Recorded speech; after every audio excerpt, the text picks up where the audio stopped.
entre otras cosas, lo que quiero estar hablando en este día. ¿Qué dice la Biblia sobre la imposición de manos? Qué importante este tema. Hoy va a ser como una enseñanza lo que les quiero dar. La importancia, ¿no? Porque como padres también tenemos que hacerlo, de orar por nuestros hijos, de poner la mano, la bendición que hay allí, ¿no? Como cada padre, cabeza del hogar, y si no está el papá, como yo me crié sin papá, bueno, estaba mi mamá y mis abuelitos, los que estaban, la bendición que te dan, ¿no?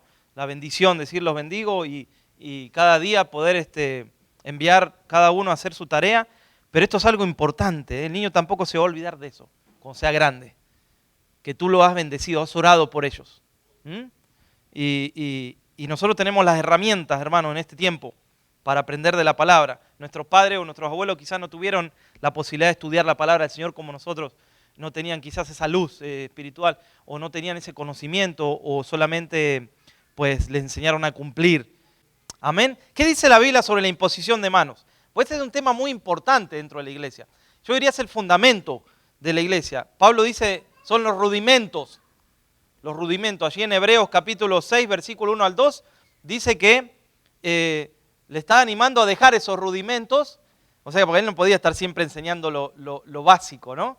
Los fundamentos, lo básico, que es muy bueno, claro, pero no siempre podía estar enseñando eso.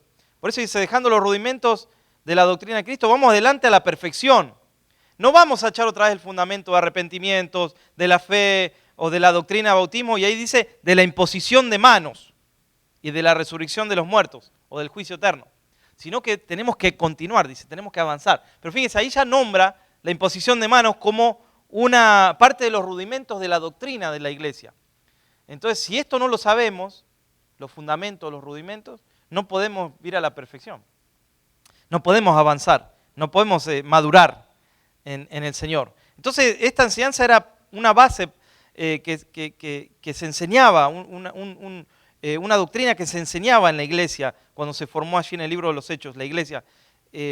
Por eso es de suma importancia que entendamos cómo obra y cómo hay que practicarla y cómo es bíblicamente, cómo corresponde hacerlo, ¿no? Pablo le pide a Timoteo en un momento, le dice, Timoteo, no descuides el don que hay en ti, que fue dado a través de la imposición de mis manos. Allí está hablando Pablo como presbítero, ¿no? Como alguien con autoridad, un apóstol del Señor, que una vez encomendó a Timoteo una tarea de parte de Dios, encomendó esa tarea que es que él sea un pastor y a través de la imposición de las manos del apóstol Pablo, también fue un don que le dio allí el Señor, ¿no? a Timoteo. Entonces esto es importante que sepamos que cada pastor que cumple con las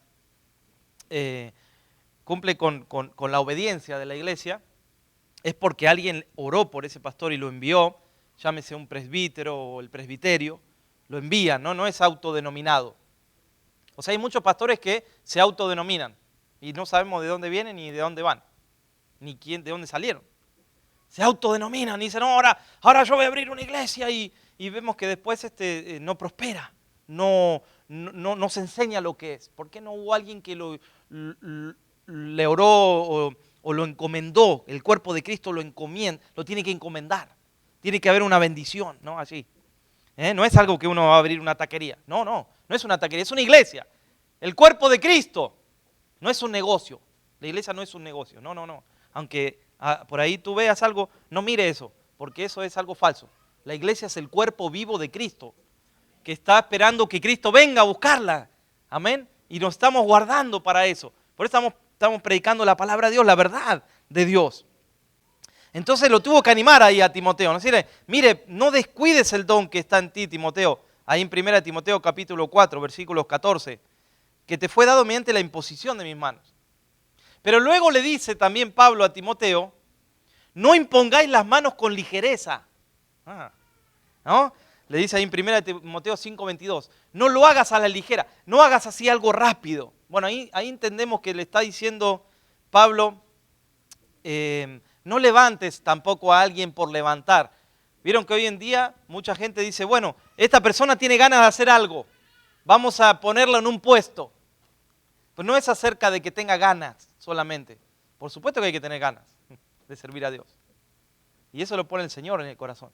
Pero no solamente que alguien tenga solamente ganas, hay que instruir a esa persona, hay que enseñarle, hay que ver el carácter, ¿no? Nadie puede estar en un puesto de liderazgo si no primero en su casa tienen orden en su casa, ¿no? Hay una lista que Pablo hace de cómo tiene que ser esa persona. Nadie es perfecto, por supuesto, pero sí tiene que haber un carácter en Cristo y tiene que conocer la persona, tiene que haber sido instruido en la palabra del Señor. Y aparte, lo más importante es que el cuerpo de la iglesia, los líderes o los ancianos, digan, sí, esa persona está lista para servir al Señor, ¿no?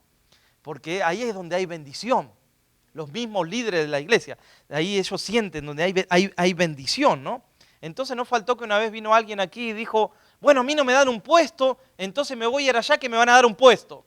Pues no es acerca de puestos. Porque el puesto no sirve si Dios no te dijo que hagas algo.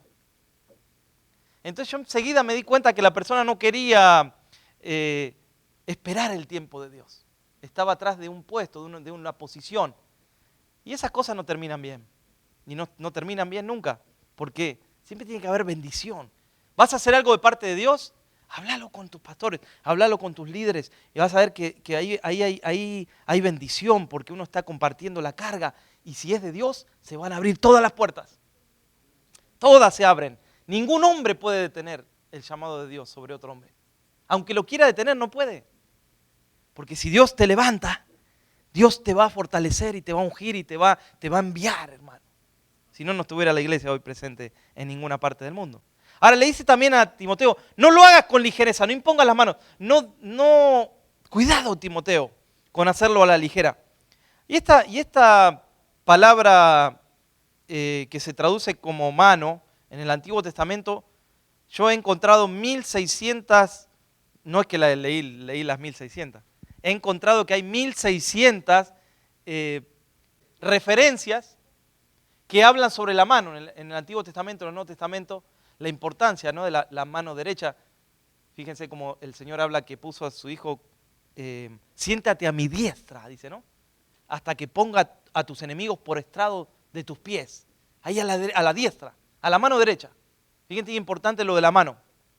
Y esta palabra hebrea, samak, que se traduce muchas, pero yo puse algunas traducciones, apuntalar, sostener, apoyarse, agarrarse, afirmarse, asegurar, confiar, confianza, poner, bueno, entre otras traducciones. Esta palabra samak que vemos en el Antiguo Testamento que habla de la mano, ¿no?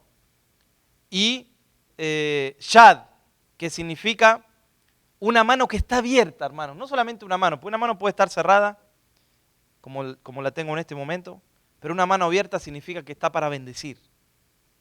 Amén. Está para impartir poder o dirección. Eso es shad, en el hebreo shad. Entonces, esto lo practicaban los patriarcas. En el Antiguo Testamento encontramos, por ejemplo, en Génesis capítulo 48, si me acompañas allí, Génesis 48, versículos 12 al 16. Dice, entonces José los sacó de entre sus rodillas y se arrodilló en tierra y los tomó José a ambos, Efraín a su derecha y a la izquierda de Israel, y Manasés a su izquierda y a la derecha de Israel, y los acercó a él.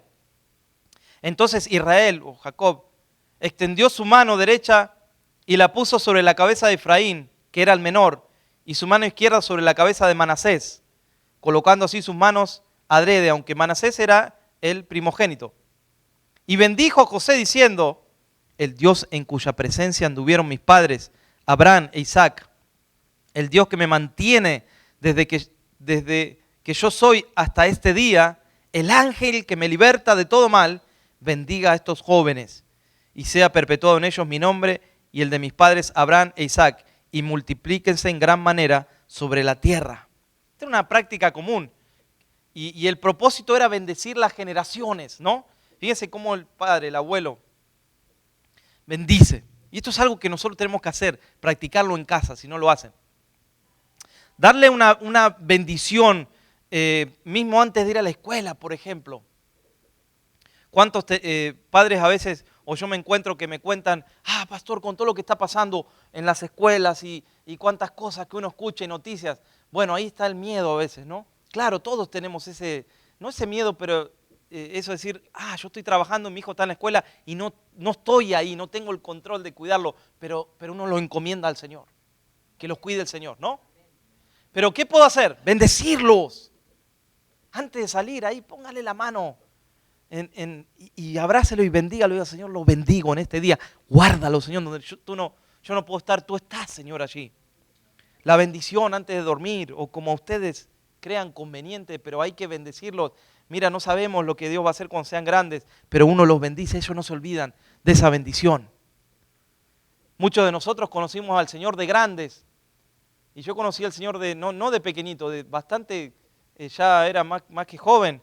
Y sin embargo hoy estoy predicándoles, hermano. Miren, si de pequeño hubiera conocido al Señor, si de pequeño me hubieran bendecido, si de pequeño hubiera ido a la iglesia. Iba a la iglesia, pero de lo que habían aprendido mis padres hicieron lo mejor que pudieron.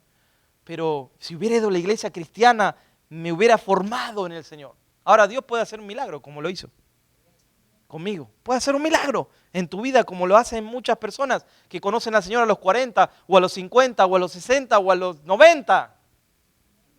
Dios puede hacer un milagro. Amén. Pero fíjate qué importante, tus hijos ya están en una generación distinta a la tuya posiblemente, a los que no se han formado de pequeños. Entonces tú puedes bendecirlos, tú puedes darle una palabra allí, tú puedes orar por ellos. Jamás se van a olvidar de esa bendición. Entonces encontramos en el Antiguo Testamento que también las manos se imponían para consagrar o para ordenar a alguien para la obra del Señor. Fíjense, por ejemplo, en Deuteronomio capítulo 34, versículo 9. Allí dice que Josué, hijo de Nun,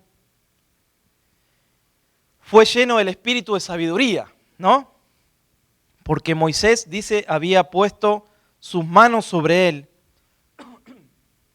Y los hijos de Israel le obedecieron e hicieron como Jehová mandó a Moisés. ¿Qué tenía Josué? Otro espíritu, dice la Biblia, ¿no? Tenía otro espíritu. Entonces siempre estaba ahí cerca de Moisés. Cuando Moisés estaba hablando con Dios, Josué estaba ahí cerca, no adentro, pero a las puertas. Entonces, vemos que aquí el Señor encomendó a Josué como sucesor de Moisés. ¿Y qué había puesto Moisés? Las manos sobre él. Las manos, ¿no? Y lo bendijo y le dio una tarea. Y le dijo que tenga espíritu de sabiduría. Y eso así pasaba también con los sacerdotes en ese tiempo, con los levitas. Dice que Números 8 dice, y cuando hayas acercado los levitas delante de Jehová, pondrán los hijos de Israel sus manos sobre los levitas. Ahí está la bendición, ¿no? Y Números 27, por ejemplo, 23 dice, y puso sobre él sus manos y le dio el cargo como Jehová había mandado por mano de Moisés. Otro de los propósitos, hermanos, de la imposición de las manos es la sanidad física. Fíjense, y como les digo, es muy interesante esto de la imposición de las manos en la palabra del Señor. Es muy interesante el significado manos, ¿no? Por ejemplo, como les digo, ser colocado a la mano derecha es alguien que tiene autoridad. Vieron que dice mucha gente, esa es mi mano derecha, dicen, ¿no?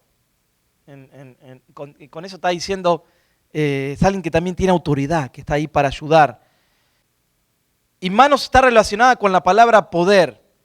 O sea que poner la mano sobre alguien significa impartir algo, impartir bendición. Por eso cuando oramos aquí muchas veces que ponemos las manos, ¿no? Y oramos. Nosotros no podemos sanar, el que sana es Dios. Amén. Entonces cuando trae dice, pastor, ore por mi hija, ore por mi hijo, nosotros en fe ponemos la mano allí, ¿no? Y el Señor empieza a obrar. A veces la sanidad es instantánea, a veces tarda el Señor, pero llega. Entonces hay que esperar, hay que tener paciencia, hay que seguir en oración, clamando.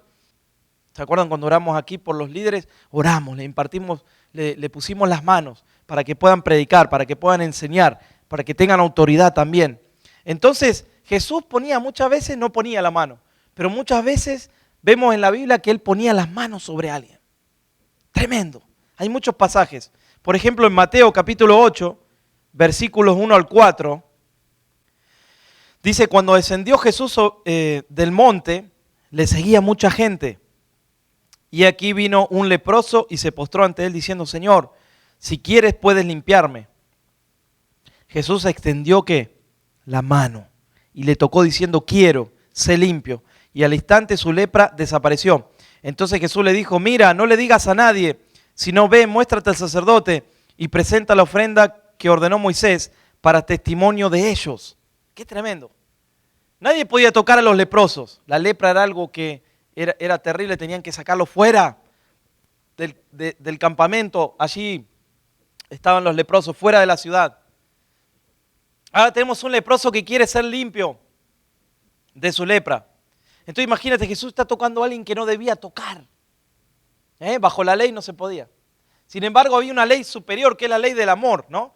La ley que a veces, si estamos bajo la ley, hay cosas que no podemos hacer porque nos condiciona, pero el amor hace que Cristo lo toque porque necesitaba sanidad. Necesitaba tocarlo el Señor. Entonces cuando lo toca allí, ¿qué pasa? Puso su mano y diciendo, sí, quiero que seas limpio. Recibe la sanidad.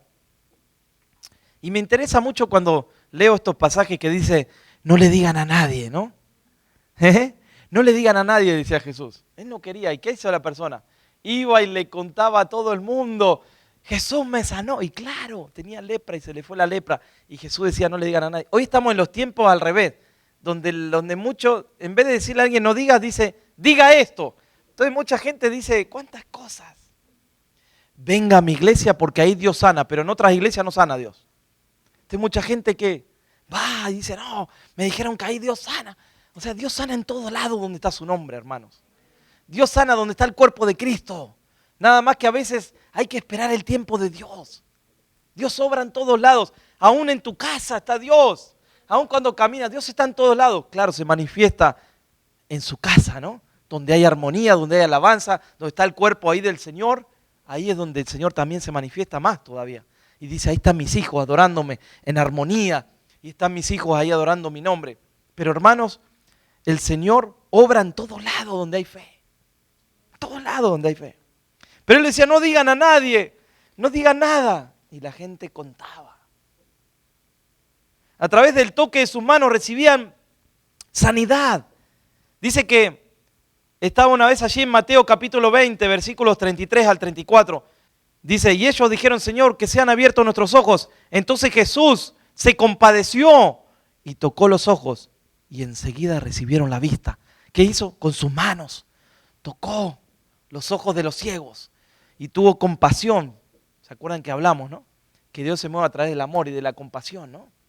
Que es más importante que la fe. Dice que es el amor, hermanos. La fe es muy importante porque vivimos por fe. Pero fíjate que todo eso dice el apóstol que allí que iba a pasar, pero ¿qué iba a permanecer? El amor. El amor. Y ahí tuvo compasión. Cuando la Biblia habla de compasión, habla de que Jesús se estremeció aún desde las entrañas. Esa es la traducción del griego. Que se estremeció, es lo que él veía la necesidad y tenía compasión. Y movía esa compasión, ese amor, esa misericordia, lo movía a él a hacer algo más. Fíjate que cuando nosotros nos volvemos cristianos que cumplimos nada más, no tenemos compasión, no tenemos amor. Vemos la necesidad y a veces así pasamos de largo. Pero cuando hay amor en el Hijo de Dios, hay compasión. Uno se detiene y dice, no, voy a hacer algo por esa persona. Voy a hacer algo por ese que necesita. Y ahí está Cristo, hermano. Ahí está Cristo, en la compasión, en el amor. Y este fue movido al Señor a compasión. Y dice que luego pasaba un joven que había muerto y él tocó el féretro. Y los que lo llevaban se detuvieron y él dijo, joven, a ti te digo, levántate. Tocó el féretro y se lo entregó a su madre. Con sus manos devolvió la vida a alguien. Y dice, y le rogaban muchos, diciendo, y le decía ahí, Jairo, mi hija está agonizando, ven y pon las manos sobre ella. Miren cómo Jairo sabía que había que recibir la bendición a través de las manos. Venga y ponga sus manos, Jesús, y ella resucitará. Pero después había muchos que le decían, no molestes al maestro, no lo molestes, él está para cosas más importantes, ¿no? Ya está, tu hija está muerta, no lo molestes. Sin embargo, Jesús no escuchó a esos. escuchó la necesidad de un hombre que estaba pidiendo con un clamor. Ven Jesús, pon tus manos y ella será salva, ella vivirá. Estaba allí el apóstol Pablo, porque esto no solo pasó con Jesús, hermanos. Estaba allí el apóstol Pablo cuando oró por Publio. ¿Se acuerdan que recibió sanidad en Hechos 28:8? Dice, y aconteció que el padre de Publio estaba en cama y enfermo de fiebre y de disentería, y entró Pablo al verle y después de haber orado, ¿qué hizo? Le impuso las manos. Oró por él primero. Y luego le impuso las manos. ¿Y qué pasó? El Señor lo sanó. Fíjese la importancia de la imposición de manos. Sanidades se producen por medio de nuestras manos. Porque en Hechos 8:17 al 19 dice que entonces les imponían las manos. ¿Y qué recibían? Aparte de sanidad, miren, ¿qué recibían? Recibían el Espíritu Santo, dice. Cuando vio Simón que por la imposición de las manos de los apóstoles se daba el Espíritu Santo, miren qué necio este hombre lo que hizo. Les ofreció dinero, diciendo, dame a mí también este poder, para que cualquiera a quien yo le impusiese las manos, reciba del Espíritu Santo. Ay, ay, ay. No era acerca del dinero, no se puede comprar. Hay un precio que pagar, sí. Y el precio no es de dinero. El precio, ¿saben qué es? Un precio de amor, de obediencia. Un precio de sujeción. Personas que necesitan sujetarse a Dios. ¿Saben? Hoy estamos en los tiempos de hay mucha rebeldía, hermanos. Hay mucha gente que dice, yo puedo servir a Dios, pero en realidad en su casa no se sujeta ni a su esposo, los que están casados. Mucha gente así. Si no podemos en nuestra casa tener una armonía, ¿para qué vamos a ganar el mundo? Si no somos ejemplo. Entonces, hay mucho de Simón dando vuelta.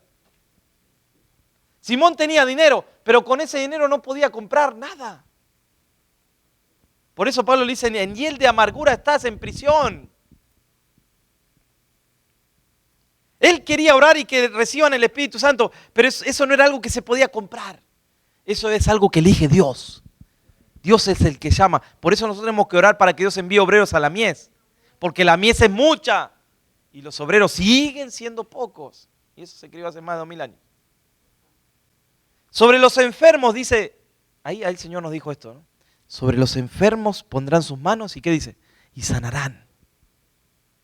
Nos está encomendando, hermanos, a nosotros. Muchos piensan que ya Dios nos sana. Muchos creen que Dios nos sana. Y si tú crees que Dios nos sana, no va a sanar. Porque estás negando que el Dios sanador pueda sanar. Muchos dicen, Dios no puede crear otras cosas. Hermanos, Dios es creador. Nadie le puede decir a Dios que no cree, que no haga algo, porque Él lo va a hacer si está en su voluntad. Pero Dios se mueve por fe. El que no cree no recibe. Pero el que cree a la palabra de Dios, recibe. Y hemos visto sanidades, muchísimas sanidades del Señor. Porque no es también lo que hoy se ve, ¿eh? Mucha gente cuenta y muchos cuentan cosas que ni siquiera todavía Dios sanó, pero solamente porque quieren subir ahí al púlpito y contar algo y que salga en la televisión o que salga en el video. Y muchos no lo sanó Dios. No hay que hacer un espectáculo, hermano, de eso. Cuando Dios sana y uno dice, estaba así, mire, acá tengo el chequeo médico, estaba así y ahora está sano. Amén. ¿Qué hacía Jesús también cuando imponía la mano? Mire, bendecía a los niños, mire, a través de la imposición de las manos. Dice, entonces le fueron presentados unos niños para que pusiese las manos sobre ellos y orase. Y los discípulos, ¿qué hicieron? Otra vez, miren, los reprendieron. Pero Jesús dijo, dejad a los niños venir a mí porque de ellos es el reino de los cielos y no se lo impidáis. Y ponía las manos sobre ellos y los bendecía. Por eso tenemos que bendecir a nuestros niños también. No solamente el apóstol Pablo fue usado por el Señor para que otros reciban sanidad, sino que él también recibió sanidad antes de comenzar su ministerio. Recuerdan que él iba camino a Damasco y allí le vino un resplandor fuerte. ¿Y qué dice allí? Que él cayó al suelo y vio una luz que lo cegó y ahí reconoció que era el Señor. Pues dice, Señor, dijo, ¿qué quieres que haga? Y ahí estuvo ciego varios días hasta que vino un discípulo, ¿no? Ananías, un discípulo no conocido, pero muy usado por el Señor. De esos, digamos, anónimos que a veces hay. A mí me gustan los discípulos anónimos. No son tan conocidos en la tierra, pero sí en el cielo. Ahí son conocidos, pero aquí no mucho. Pero obedecen a Dios. Y estaba orando Ananías. Miren si no era un discípulo obediente. Y el Espíritu Santo le dice, tienes que ir a orar por un tal Saulo. Y ponle las manos. Y él, imagínense, dice, ¿quién? Saulo de Tarso. Pero ese es el que mata a los cristianos. Y Ananías puso las manos y se le cayeron las escamas. Y ahí recibió la vista. Y miren cómo Dios usó a este hombre, Ananías. Ahí puedes poner tu nombre en vez de Ananías. Porque Dios lo puede hacer a través tuyo también. ¿Por qué no? Y algo similar pasó en Hechos 19:6 cuando Pablo impone las manos sobre unos discípulos de Juan el Bautista que habían sido bautizados en el bautismo de Juan. Y el apóstol le pregunta, ¿fueron bautizados en el Espíritu Santo? Y ellos dicen, no, fuimos bautizados en el bautismo de aguas. ¿Y qué hizo? Le impuso las manos y recibieron el Espíritu Santo. Donde iba el apóstol, pedía que el Señor lo use allí, el Señor lo usaba. La imposición de manos, como les dije, también es para ordenar diáconos. Por ejemplo, allí en Hechos capítulo 6 vemos, en todo el capítulo, que crecía el número de los discípulos. Y entonces, ¿qué pasaba? Estaban ahí hablando porque dice que las viudas eran desatendidas en la distribución diaria. Versículo 2. Entonces los 12 convocaron a la multitud de los discípulos y dijeron, no es justo que nosotros dejemos la palabra de Dios para servir las mesas. Buscad pues, hermanos, de entre vosotros a 7 varones de buen testimonio, llenos del Espíritu Santo y de sabiduría, a quienes encarguemos este trabajo. Era servir, hermanos. Sin embargo, debían estar llenos del Espíritu Santo, claro. Y de buen testimonio tenían que ser, para servir las mesas. Y nosotros, dice, persistiremos en la oración y en el ministerio de la palabra. Y agradó la propuesta a toda la multitud. Y eligieron a Esteban, varón lleno de fe y del Espíritu Santo, a Felipe, a Prócoro, a Nicanor, a Timón, a Parmenas y a Nicolás, prosélito de Antioquía, a los cuales presentaron ante los apóstoles, quienes orando les impusieron las manos.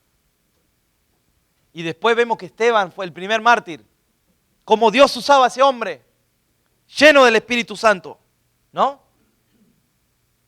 Entonces fíjense qué interesante. Ellos debían dedicarse a la oración, a la búsqueda, a la palabra del Señor.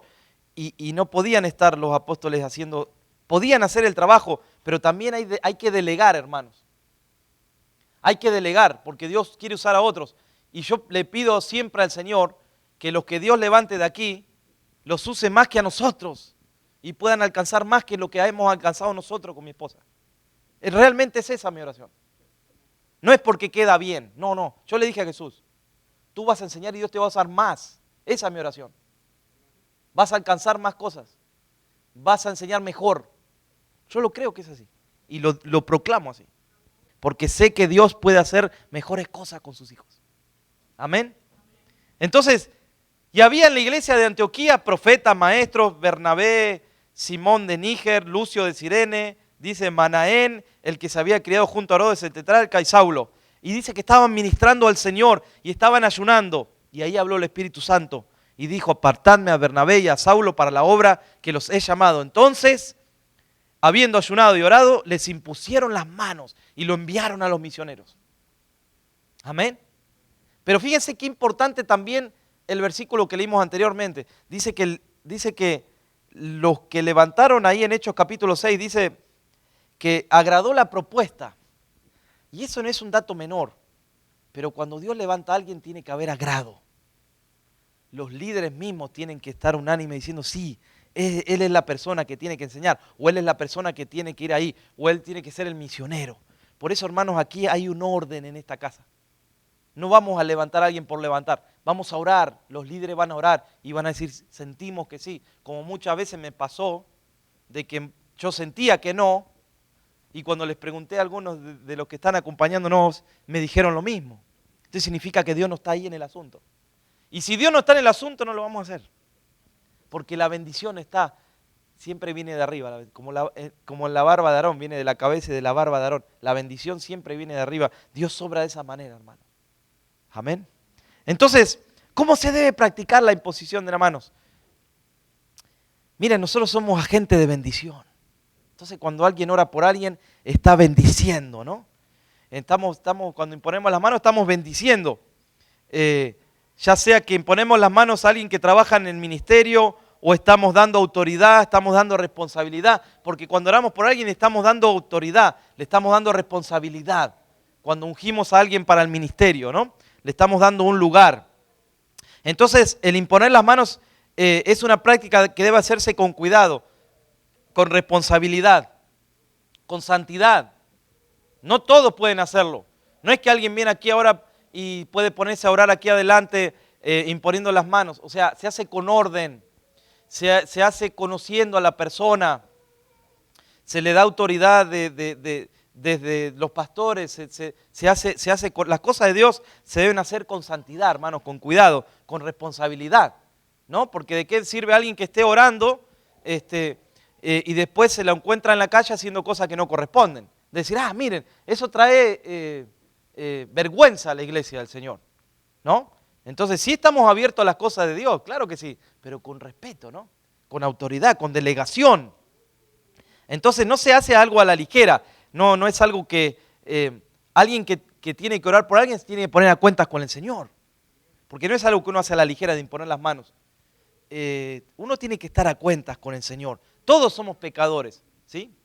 Pero los que estamos orando, predicando, no podemos practicar el pecado deliberadamente, porque no seríamos ejemplo. Tenemos que estar a cuentas con el Señor. Yo no me subiría a predicar si estaría practicando un pecado.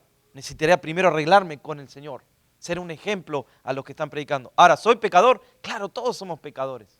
Cometemos errores, conscientes o inconscientemente, pero nos arrepentimos delante del Señor. Y Él nos perdona y su gracia nos libera.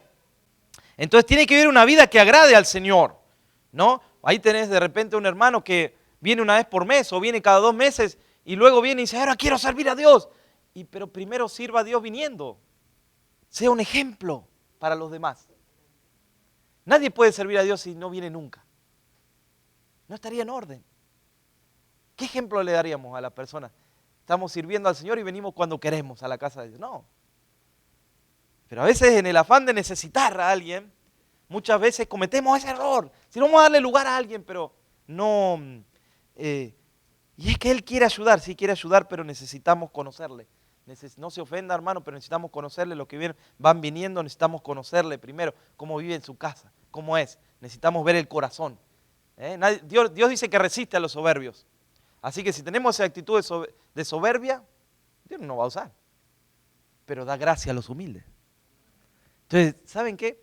Más que pedir un puesto, uno tiene que arrodillarse y decirle ahí en su casa al Señor, ¡úsame, Dios! Y sabe cómo Dios va a abrir las puertas.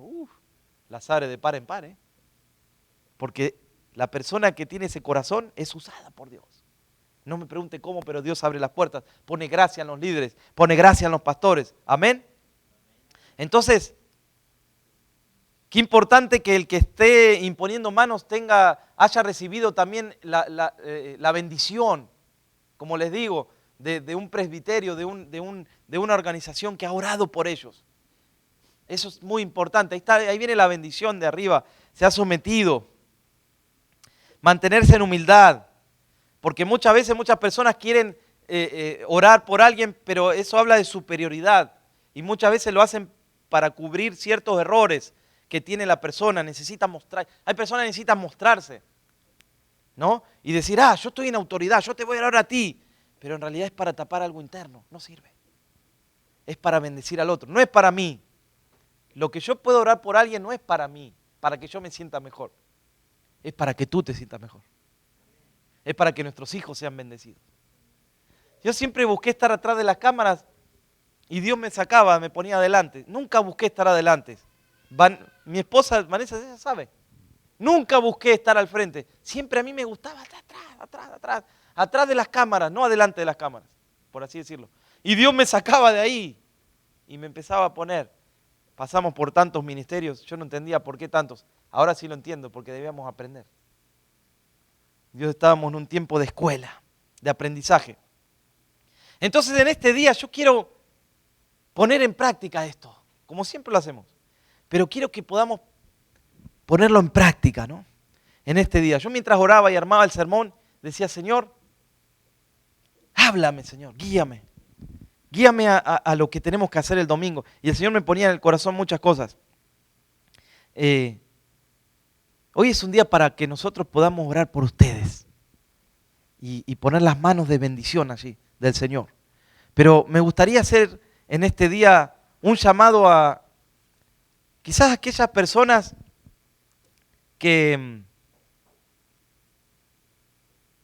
vienen de un pasado donde quizás los han ofendido, o vienen de otra iglesia donde han habido malos testimonios, o han vivido cosas que hoy en día ustedes dicen, yo no puedo hoy, pastor, servir al Señor, o no puedo en este día hacer algo para Dios porque de donde yo vengo o donde yo estuve, pasó algo que me marcó, pasó algo que me lastimó. Y ahí estoy estancado en eso.